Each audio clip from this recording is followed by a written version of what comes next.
And I think it's a good place to stop for a second, because to pause right here and ask this simple question: what have you sacrificed in your relationship for Jesus?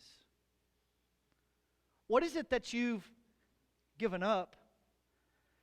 Because, I mean, some things are they're okay, but some things are not profitable. There's some things that are just like in our lives sometimes that kind of can get in the way of following Jesus. What is it that you've given up to follow the Lord?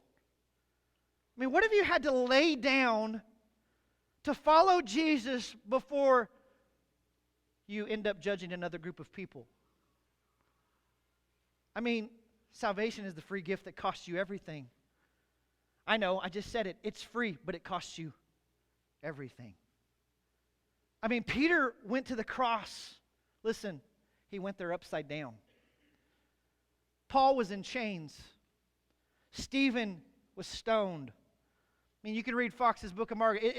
It cost them everything. They had to lay down their lives and were called to pick up and to follow Jesus Christ. This is the calling. Suffering was and really was always a thing in New Testament Scripture that went hand in hand, and you always see a believer and you see suffering right there beside that believer. It's part of the calling. It was a part of the life. What have you sacrificed? What have you laid down? What have you set aside? How have you lived your life incongruent with Scripture in following Christ?